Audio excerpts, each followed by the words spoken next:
नमस्कार, मी मयुरी आणि आपण पाहत आहात 7 स्टार न्यूज.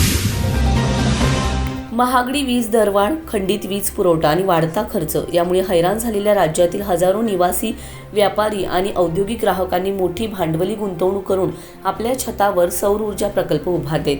वीज बिलात बचत होईल आणि पर्यावरणपूरक ऊर्जा वापरता येईल या आशेने उभारलेल्या या प्रकल्पांवर आता महावितरणकडून नव्या शुल्काचा बोजा टाकण्याची तयारी सुरू असल्याची माहिती समोर आली. महाराष्ट्र वीज ग्राहक संघटनेचे सदस्य किरण तारळेकर यांनी दिलेल्या माहितीनुसार ग्रीड सपोर्ट चार्जेस नंतर आता स्ववापरासाठी तयार होणाऱ्या सौर ऊर्जेवरही अतिरिक्त विद्युत शुल्क लावण्याचा विचार सुरू आहे. यासाठी स्थापन करण्यात आलेल्या समितीत केवळ शासकीय व महावितरणच्या अधिकाऱ्यांचा समावेश करण्यात आला असून ग्राहक संघटना, वीज तज्ज्ञ आणि सौर ऊर्जा क्षेत्रातील प्रतिनिधींना दूर ठेवण्यात आल्याचा आरोप होत आहे.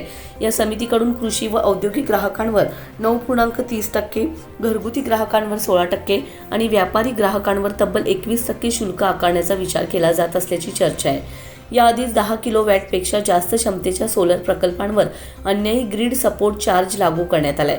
त्यामुळे शासनाच्या धोरणावर विश्वास ठेवून सोलर सिस्टीम बसवणाऱ्या ग्राहकांचे आर्थिक नियोजन कोलमडलंय. पर्यावरणपूरक ऊर्जा निर्मितीला प्रोत्साहन देण्याऐवजी दंडात्मक शुल्क लावण्याचा हा प्रकार असल्याची तीव्र नाराजी सौर ऊर्जा ग्राहकांकडून व्यक्त होत आहे.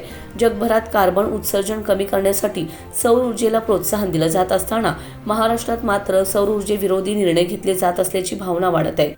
वीज दर आधीच जास्त असताना सौर ऊर्जा हा ग्राहकांसाठी एकमेव दिलासा ठरत होता. मात्र नव्या शुल्कांच्या प्रस्तावामुळे राज्यातील सौर ऊर्जा क्षेत्रात खळबळ उडाली. उद्योगांचे वाढते वीज दर आणि अशा धोरणांमुळे उद्योग इतर राज्यांकडे वळवण्याचा धोका निर्माण झाला असून राज्य शासनाने महावितरणच्या या मनमानी कारभारात तातडीने हस्तक्षेप करावा अशी जोरदार मागणी होत आहे. रमेश जाधव, 7 स्टार न्यूज, विटा.